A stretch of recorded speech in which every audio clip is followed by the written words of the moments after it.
Good afternoon. I think my talk, in a sense, is my reflection on beginning to give experience and expression to the way in which I have, over the years, not only read Neville's work, but many other revolutionary authors. And my role as a teacher, and I'm very impressed that a young person is saying, what are we doing with teachers in terms of what kind of human beings they will create in their classrooms. I'm going to go through this fairly quickly because obviously there is a lot that I wanted to cover. But I do want to start off with a quote which I think is quite useful and to an extent addresses the challenge that I experience. And it's by Rainer Maria Rilke, who says, for one human being to love another, that is perhaps the most difficult of all our tasks. The ultimate, the last test and proof, the work for which all other work is but preparation. For this reason, young people who are beginners in everything cannot yet know love. They have to learn it. With their whole being, they must learn to love. And that's the context in which, as a teacher-educator, I find myself grappling with teaching social justice. So for this session, based on reflecting on aspects of why I teach, what I teach, and how I teach as a backdrop to the conversation that I'll have with you, offering up the practice and the musings that I have for critique and for engagement. So I'm going to look very quickly at some of the global challenges and its impact on the academy, and I'm going to go through that fairly quickly because most people have already attested to that.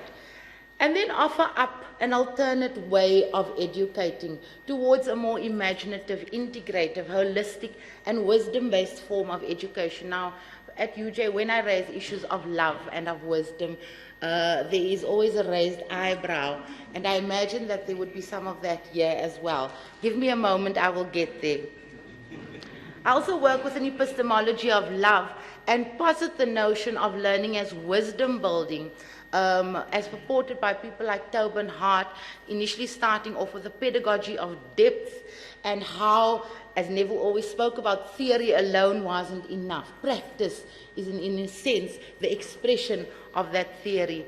And then a very individual experience of teaching social justice in a teacher education program through the use of contemplative tools. When I talk about contemplative tools, I am talking about simple breathing exercises aimed at creating opportunities for students just to become present in the classroom. Again, very contentious, very problematized notion, but I use it particularly because I start from the premise that learning is an embodied process, and we do not learn merely as a cognitive engagement. Everybody is aware of the crisis that we face, and it's not just in South Africa. Global challenges of poverty, war, social injustice, political uprising, environmental devastation typify the whole world, and in the South African context it is as real. And of course, these, as Jennifer Gidley says, the few play monopoly with the vast majority's power and wealth. And that, again, typifies the experience of every capitalist country across the world. And there's little in the literature that I've seen in the South African context for dealing with that particular challenge at the root of the classroom experience. I've seen it dealt with more at an institutional level, but not really enough, although I will explain which theorists I use later on about how to engage with individual students. I think I'm going to skip that. Really, it's just about, making the observation in an interview how often our universities operate with a lot in common with the Wall Street the logic of Wall Street, which I think is a pretty common across the world. What I'm looking at is, and I don't think it's a new way forward, I think it's looking at it anew, and there's a difference. Einstein said that we couldn't solve the problems at the same level or frequency at which they were created. In other words, we need a different lens with which to engage in the challenges that face us. Hawkins makes a similar point in his book, Power versus Force. And in the context of teaching and learning, Kane talks about moving beyond pedagogies of reason. It is wrong to be racist. Or pedagogies of sentiment are shame, they are also people. To looking at new ways of engaging in a problematized but respectful way with the students who come into our classrooms from diverse spaces, and whom as teachers we hope will be able to model the pedagogy that we practice in our own classrooms with the students that they will one day teach. And obviously it's premised on the notion of connectedness. About a year ago, I sat on this campus, and I think it was Enver who spoke about our human connection or our human connectedness. And that has been the discourse that I've begun to use in my own classroom, because it makes such profound sense to me in terms of forging some kind of understanding of not only our common humanity, but also connected knowing.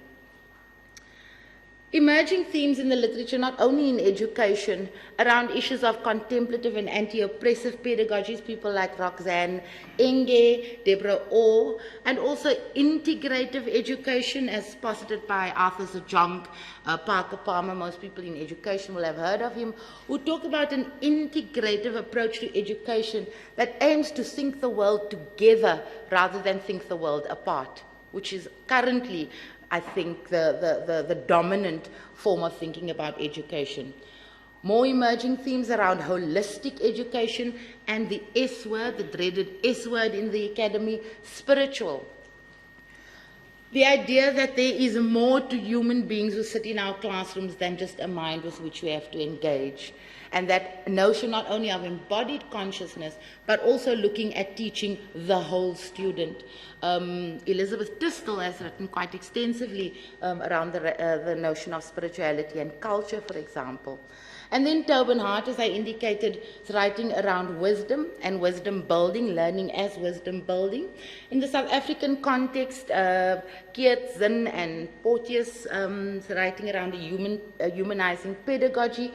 Other authors also talking about that, perhaps not using the same discourse. In the Australian context, Jennifer Gidley, talking about evolving human consciousness. And she, in fact, in her most recent work, talks about love, life, and wisdom, and also global consciousness and post-formal planetary consciousness, which is a very esoteric term, but I think the notions that she shares are quite important. And then in the US context, obviously, Tobin Hart. Now, how Tobin Hart makes sense of the issue of wisdom, for me, resonates with Neville's work, because he talks about wisdom not coming from just amassing information, learning a bit of content, but also to the activity of knowing. And he says we don't possess wisdom as if it were an object. Instead, we act wisely, and here is the emphasis on action. This is for me important for why we need to explore the notion of learning as wisdom building. Why do we teach our students what it is we teach them? What is the inherent value that we teach them that has the capacity for them not only to see themselves as powerful agents of change, but to also have the willingness to engage with that change? Now, Brookfield and Holst and also Anna Stetsenko talk about a radical activist approach to teaching and learning. And this is rooted in the module that I teach, that students are encouraged as teachers to go into the school and engage with what they think needs to be changed. It is not good enough to merely don a critical lens and challenge everything, every hegemonic practice, every marginalizing practice, and then never actually do something about it. Anna Stetsenko's work is very interesting around a notion of knowing, being, becoming, and doing. And she talks about moving away from the idea of learning as transmission to participation, and finally the notion of learning as contribution to the world, which I think is important for us as teachers to consider. Now, my students often walk into classroom with a Che Guevara t-shirt, but when you ask them who that is, it's actually just a fashion statement. So obviously I use this quote sometimes in my class, to identify for students the history of what it is they think they're merely wearing and making a statement with, but where it comes from. But I think it's important, and here obviously Shay is talking about training soldiers, but it talks about not teaching in this haughtily pedantic manner, but with human warmth that talks to shared learning as well.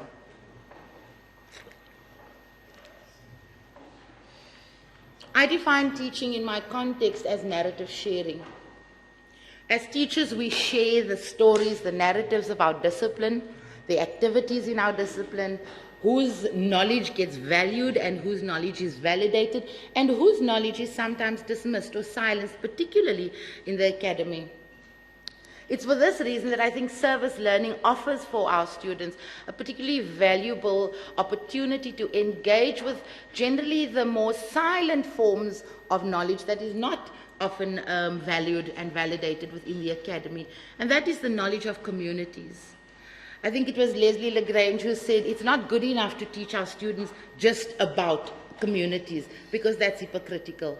But when you immerse them in the messiness, the trickiness, the celebratoriness, the awesomeness, the learning potential in our communities, they learn firsthand about what it means to be a teacher. More importantly, many of our students are taken out of their comfort zones when they are placed in communities with which they are not familiar, and that can be a powerful learning opportunity.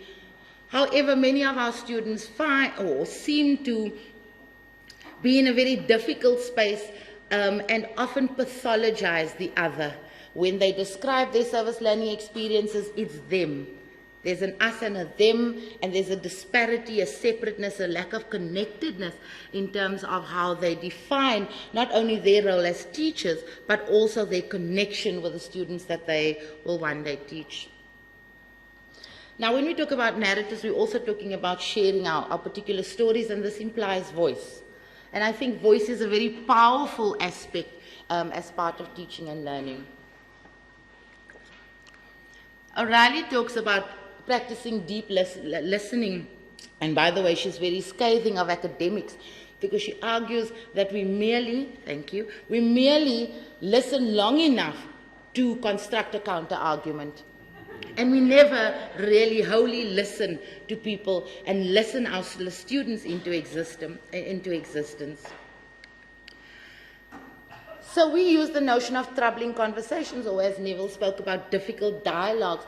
But I want to argue that it's not good enough to only create those troubling dialogues. We need to create the context in which students, when they are moved out of these comfortable spaces, holding on tightly to the things they believe closely and tightly, that we not only comfort the afflicted and afflict the comfortable, as Reynolds talks about it. Taking our students away from asking the what-if questions. How can you see yourself in this situation? But we have to support them, because we need to create the context in which they are willing to risk exposing those deeply held beliefs. And I think that through contemplative tools, through creating opportunities for a relaxed awareness, learning beyond mere cognition, to also engaging with the heart. Most of our students tend to think that if I learn this academically and I read the text carefully and I answer the question and I show that I've done all the theory, I have made my point. In fact, what we want our students to be able to do, feel comfortable and safe enough to do, is to say, this is how I feel and this is where my uncomfortability in fact exists. And so, yeah, I use the epistemology of love. And this is a notion of coming to know another, or the other if you want, with 7 aspects which I think are quite powerful as a heuristic, not only for conducting research, but also coming to know another. And these aspects consist of respect, gentleness, intimacy, vulnerability, and this resonates with mutual vulnerability as espoused in the humanizing pedagogy, participation, transformation, and imaginative insight. And offers for us, I'm going through this very quickly because I have a minute left, offers for us a very different way of knowing.